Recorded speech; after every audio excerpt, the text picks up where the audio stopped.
¿Cuántos inscritos sois en esta edición? Bueno, pues tenemos unos 3.500 inscritos. La verdad es que tenemos a la mayoría de los neurólogos del país y luego están todos los de las sociedades afines.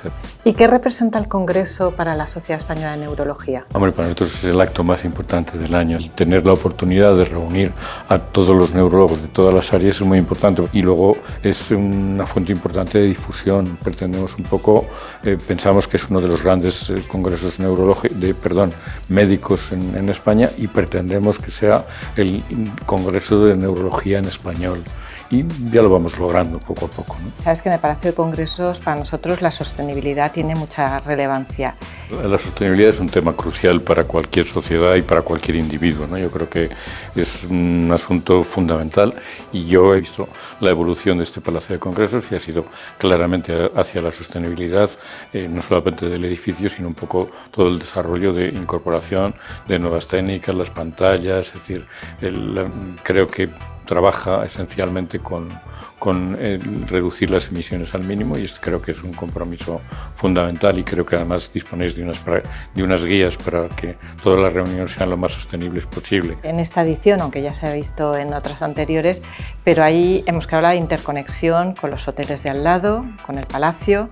Creo que es fundamental sobre todo para determinadas sociedades como la nuestra, que necesitas muchas actividades simultáneas, es fundamental que trabajéis en colaboración con los hoteles cercanos porque esto aumenta muchísimo la capacidad de salas, aumenta muchísimo la capacidad de actividades simultáneas.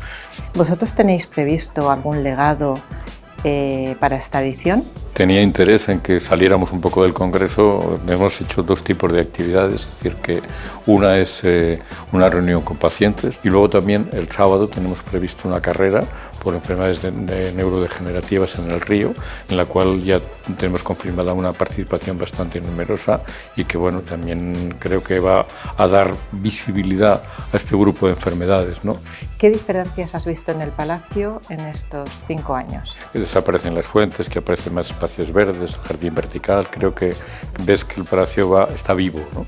Y por otra parte, cuando ya entras dentro, es decir, que tuve la oportunidad de estar hace un poco en alguna otra reunión, no nuestra, ya vi que había un cambio en las butacas, más cálidas, más amables, es decir, un cambio en las pantallas de mayor calidad, de mayor definición. Yo creo que el Palacio claramente está vivo y está creciendo hacia una mejora clara, ¿no? Así que encantados, yo creo que nosotros evolucionamos, pero el Palacio nos ha quedado atrás.